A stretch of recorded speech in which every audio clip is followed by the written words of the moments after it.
Europe 1. Nous sommes le jeudi 2 novembre, il est 7h. Europe 1 matin. 7h, 9h, Dimitri Pavlenko. Et à la une ce matin, évidemment, la tempête Ciara. Nous serons dans un instant avec nos correspondants en direct de Quimper et de Cherbourg. Dans ce journal également, l'intolérance, la bêtise à l'œuvre.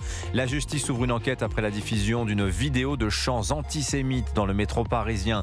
Israël face à la cyberguerre. L'État hébreu confronté à une autre menace terroriste, celle du piratage informatique.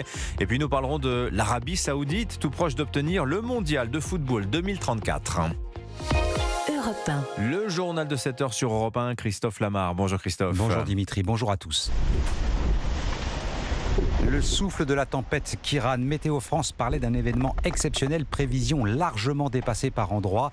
Sur les côtes, on a atteint 207 km/h à la pointe du Raz et à l'intérieur des terres, 156 km/h relevés à Brest, 147 à Quimper où l'on retrouve Charles Guyard en direct. La nuit a été très agitée. Charles, ce matin, le vent semble avoir un peu faibli. Oui, une nuit très agitée avec, et c'était annoncé, de fortes rafales de vent soufflant parfois à plus de 200 km/h, 207 même sur la pointe bretonne, du jamais vu. A priori, un vent accompagné de pluies abondantes dont on constate désormais les dégâts, principalement des branches tombées, des arbres déracinés qui jonchent les routes. Les pompiers et les services du département, vous l'entendez sans doute, sont en train de tronçonner pour dégager une chaussée ici dans un quartier résidentiel de Quimper. Mais c'est le cas sur de nombreux axes en ville comme en campagne, à tel point que le préfet, pour éviter l'accident, a interdit ce matin toute circulation jusqu'à nouvel ordre sur le réseau du département. La population en a été informée par SMS via le fameux système FR Alert à 6h07 exactement. Côté météo, l'alerte rouge est en tout cas officiellement levée depuis 6h dans le Finistère qui reste en orange pour le vent, mais aussi les vagues submersion. La marée haute est prévue ici pour 7h20 avec un coefficient de 71. Charles Guyard en direct de Quimper dans le Finistère. Alerte rouge maintenue en revanche dans les Côtes d'Armor et la Manche où nous attend Guillaume Dominguez. Vous êtes en direct de Cherbourg. Première forte rafale dès hier soir, mais le plus gros et donc le plus difficile reste à venir.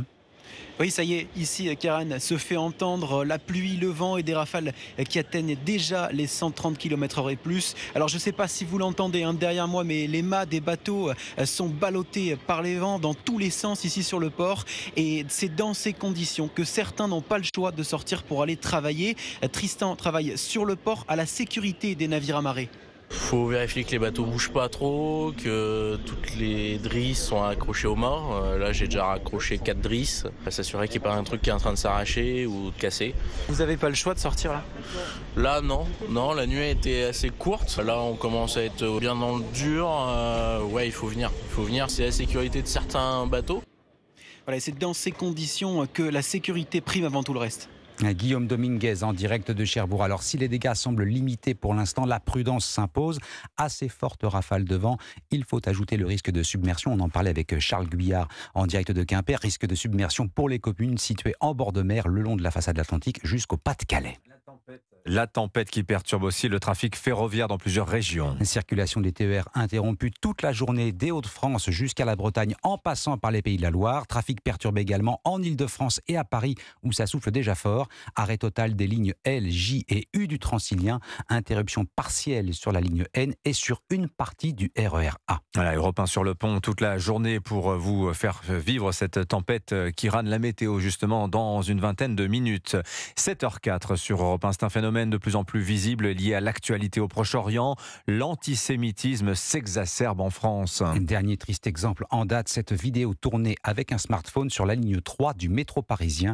Des jeunes reprennent en chœur des chants antisémites.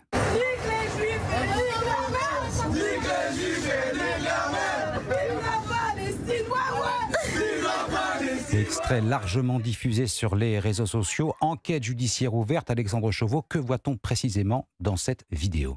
Eh bien, c'est une jeune fille qui se filme en selfie dans le métro et l'on entend ses chants venus d'un groupe de jeunes derrière elle, probablement des collégiens, sans que l'on distingue ni combien ils sont, ni leur visage. Alors, vous le disiez, une enquête est ouverte après un signalement de la préfecture de police de Paris. Laurent Nunez dénonce des propos choquants, inadmissibles et indignes. Tous les moyens sont mis en œuvre pour retrouver rapidement les auteurs, ajoute-t-il.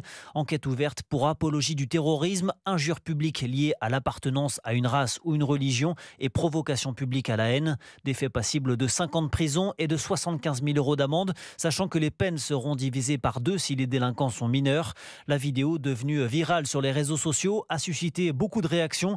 Valérie Pécresse, la présidente de la région Île-de-France, se dit ainsi scandalisée et indique qu'Île-de-France Mobilité, instance qui gère les transports dans la région, tient toutes les images de vidéoprotection à la disposition des enquêteurs.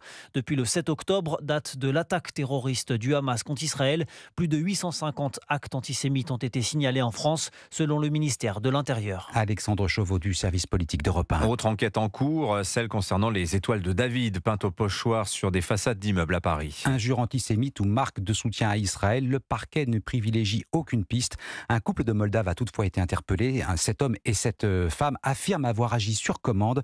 Tous 2 clandestins, ils ont été placés en centre de rétention administrative en attendant leur expulsion. Dans la guerre que livre Israël au Hamas, la guerre informatique, la cyberguerre prend de plus en plus d'importance. Et ce champ de bataille est un espace bien connu des ingénieurs et des hackers israéliens. Depuis les massacres du 7 octobre, ils sont en première ligne pour contrer les tentatives de piratage et d'intrusion dans les systèmes informatiques de l'État hébreu ou des entreprises israéliennes. L'envoyé spécial d'Europe 1, Sébastien Lebelzik, a pu rencontrer ces hackers blancs comme ils se font appeler eux-mêmes. Reportage.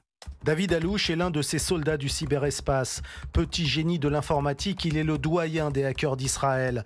Une armée d'informaticiens civils mobilisés depuis le début de la guerre, capable d'identifier la provenance de ces attaques informatiques. La plupart du hacking maintenant, il vient d'Iran. C'est plus des groupes d'État, plus organisés, ils sont plus performants. On arrive quand même à les repérer tout de suite et on arrive à voir où sont les hackers, d'où ils viennent, qu'est-ce qu'ils font, dans quels ordinateurs ils vont, etc. Une guerre pas si éloignée du front quand il s'agit de contrôler des missiles. Neutraliser un missile, c'est pas forcément avec un autre missile, ça peut être aussi avec du hacking. Kfir Kimri est à la tête d'une entreprise de cybersécurité. Son travail consiste à déjouer des attaques informatiques de plus en plus sophistiquées. Il y a toujours eu la cyberguerre. On les voit mettre des logos avec la guerre et le Hamas sur des sites, mais c'est encore plus répandu depuis 3 semaines.